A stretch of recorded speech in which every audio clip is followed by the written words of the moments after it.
Okay guys, welcome to another video. This one I'm going to be looking at 5 games on the Spectrum that I used to think were absolute pants. I never had a Spectrum back in the day, it was my mate that had one.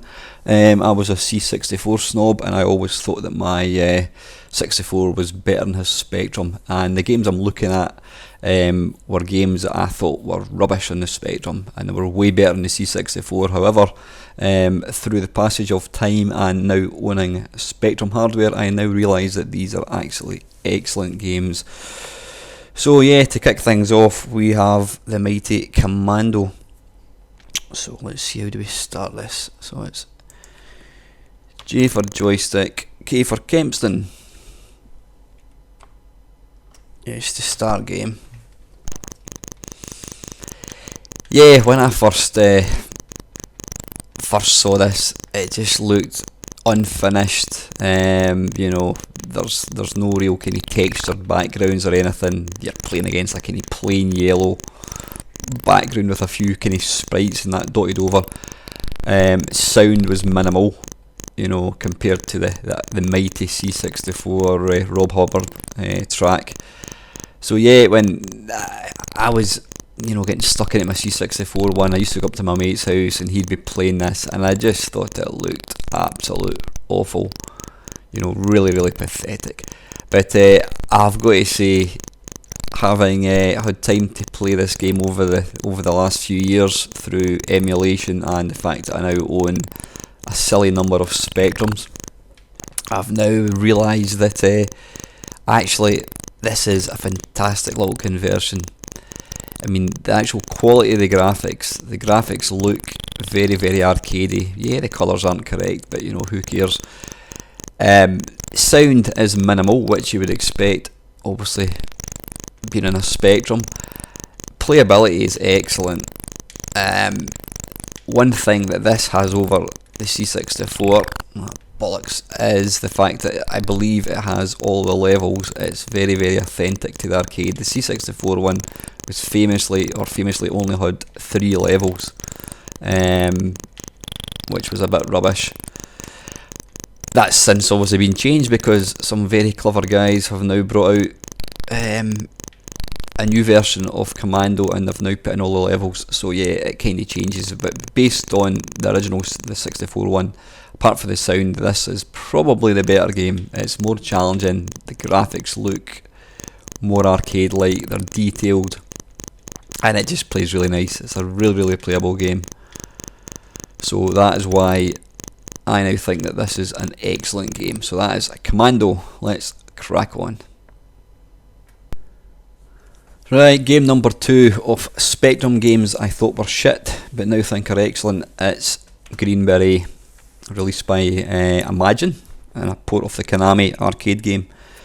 So let's see, Kempston joystick. Oh bollocks, I don't want to do that.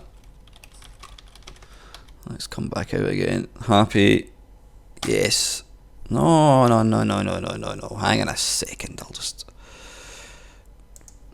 Right, I've just reloaded. Right, Kempston joystick number 2. Stab to start. What a lovely way to start the game. Again, this game, I loved it in arcades. I didn't get to play it very often. But then I had it on my C64, and again, the C64 one just looked excellent. This one just looked like a complete mess. You couldn't see the sprites, they were all the same colour, and compared to my 64 one, it was just rubbish. But once again, through the passages of time, balls, I've now got to realise it is in fact a really playable little game. Yep, it can some days be a wee bit difficult trying to see the sprites, but once your eyes get focused in it, damn it, it's perfectly playable. It just feels, I don't know, it feels more fluid. It just feels like an all-round nicer game.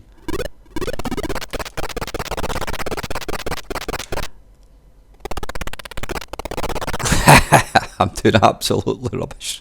Right, let's go in for one more go. One part of the reason I like this game so much, this version, is I was going to say it's actually easier, but I'm not doing a very good job of demonstrating that. But I think with the Spectrum, once you appreciate the limitations of the hardware, you know, once you appreciate that a lot of the games are going to be monochrome, then you can look past that and you can just appreciate it for what it does, because pound for pound, bollocks, it does such a great job of playing arcade games, and not just arcade games, for actually games in general. It really is a little box of wonder. I mean, the C64 on the other hand, it was, you know, some of the games in the C64, even now, are absolutely stunning. You know, there's no question of that. Games like Iridium and Drop Zone and things. But a lot of the arcade conversions, which we're going to look at in a wee bit, you'll see a few other ones. I mean, this one, for example, the Spectrum one may not have looked as nice, you know, lacky colour, but the graphics were always more detailed. And once you look past the limitations of the Spectrum, it's a fantastic little computer, and this game in particular is excellent. It's such a playable game, and I've obviously got really rusty over the intervening years that I can't play it for toffee. So anyway, yeah, that is another game which I used to think was awful, but playing it now, it's a fantastic little game. So that's Greenberry. Right, this is GCHQ, released by Ocean in 1989. Obviously a conversion of the arcade game by Tato, I think it was. Now, I remember seeing pictures of this in the Spectrum magazines. There was no such thing as internet back then, obviously. In fact, let me just start the game. Yeah, we're going to start playing. Pretty scared to go. Yeah, I remember seeing pictures in the magazines, and yeah, it was like typical Spectrum, lacky colour, you know, nothing special. And then obviously since the internet came along, I've read a lot of people talking about how good this game apparently is, and I never really quite got it myself. But you know, now that I've got a Spectrum, now that I've played the game through emulation, as I'm doing here, this is just it's a wonderful game. And you know, the fact that the Spectrum is pulling off this game at all, I mean, this is the 48K one. I know the what do you call it, the Spectrum 128 version is even better. I think graphically it's the same, but it's got, you know, better sound. So I'm looking at the basic 48K one, and even this, it's a brilliant little game. It really is. You know, look at how smooth it is. You need to remember, guys, that this game is running, and it's the old cliche here all the time, the memory that this game's running in is probably less than, like, I don't know, the Twitter logo, little icon, you know, even like a blank email, a blank Word document probably takes up more memory than this game is running in, and that in itself is incredible. And the fact that they've got an arcade game running as well as this is testament to just what a great little machine the Spectrum is. And you know, it's smooth as well. Yeah, it's not 60 frames a second, but it's not even, I don't know what the frame rate is. But the fact is, the graphics are so detailed, and it's just flowing along really, really nicely. C64 version of this, I've got to say, is bloody awful, absolutely awful. But yeah, this game has got to be probably one of the most impressive feats of programming on the Spectrum. It really shouldn't be possible. Is it a spacebar? There we go for the turbo boost. Oh, here we go, we've got the sighting of the car, but where is it? Hey, here we go. Let's see if I can complete this first level. I'm probably going to be struggling for time, actually.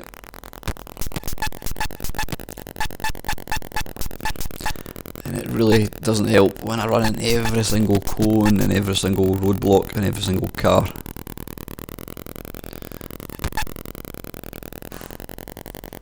Nah, bollocks, I'm not going to have enough time. But yeah, this is an absolute feat of engineering, programming wise.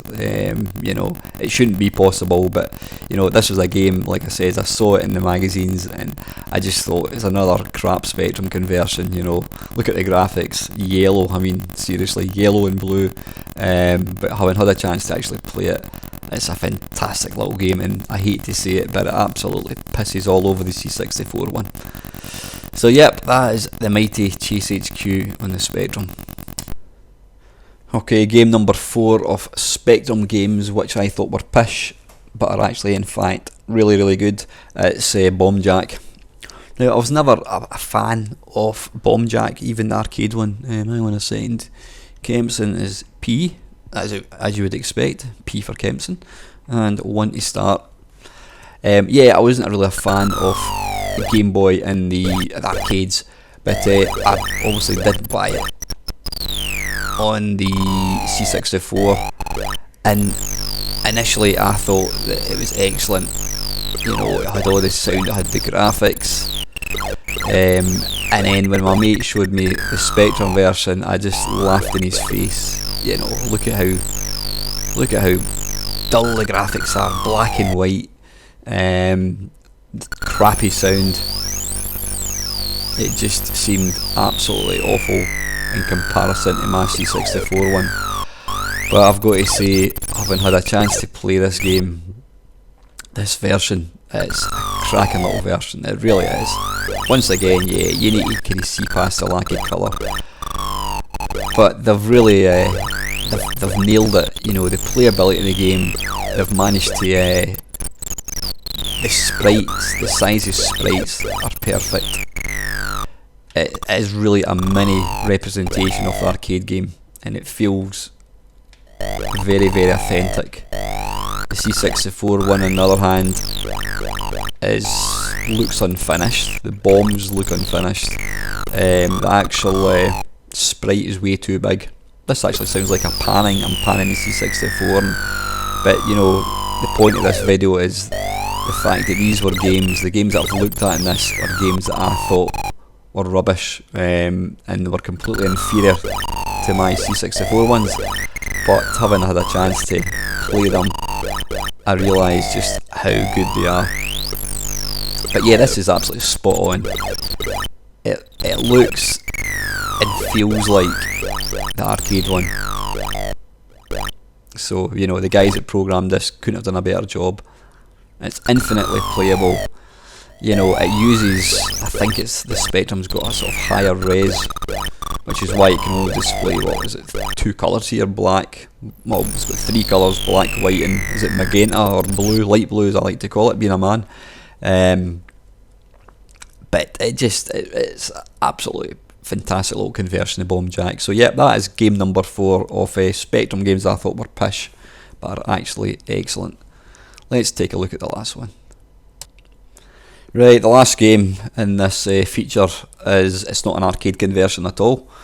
It's, well, I suppose you could say it's kind of based on Defender slightly, but it's a Jetpack by the Ultimate Play the Game.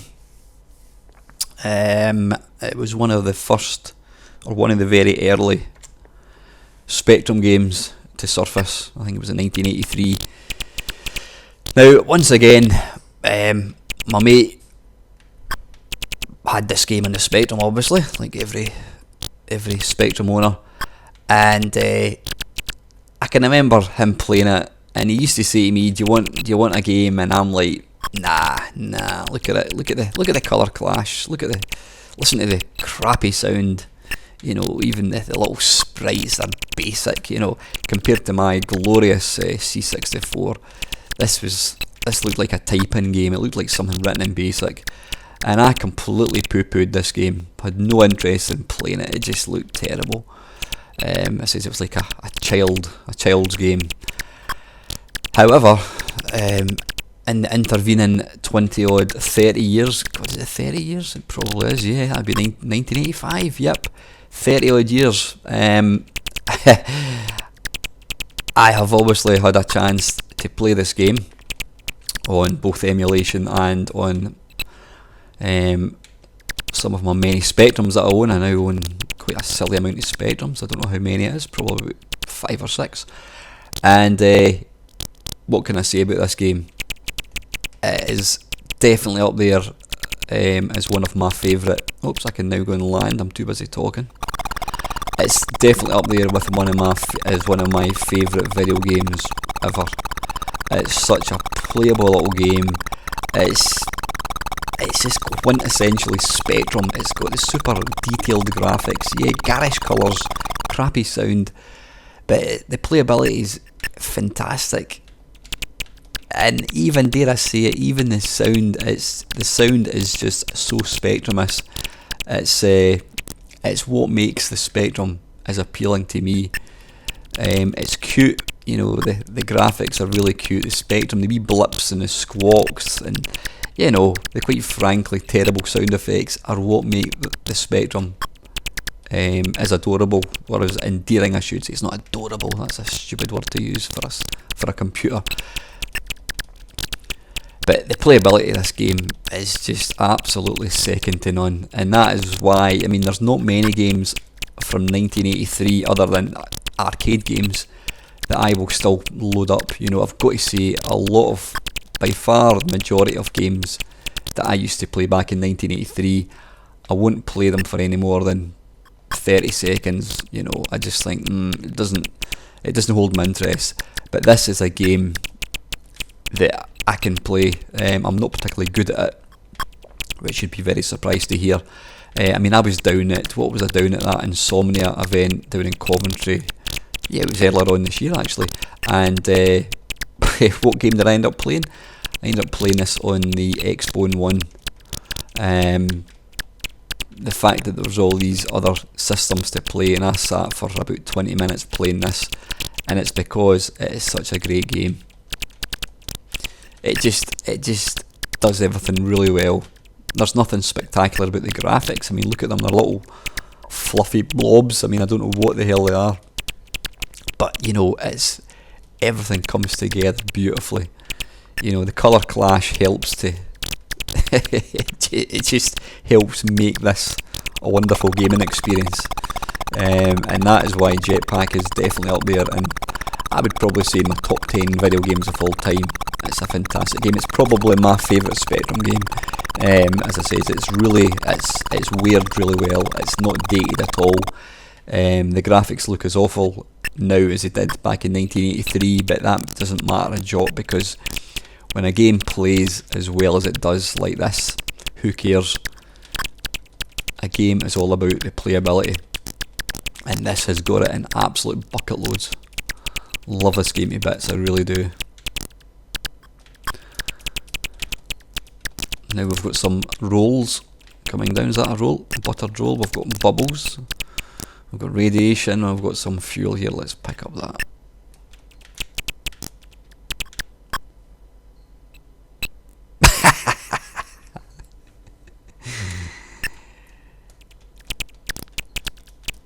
Ah, bollocks. Anyway, that's a perfect time to end. So yeah, that is Jetpack. Love that game to bits. I says it was a game that when my mate showed me, I just laughed in his face. He used to say to me, "Do you want to play it?" And I'm like, "No, you're alright.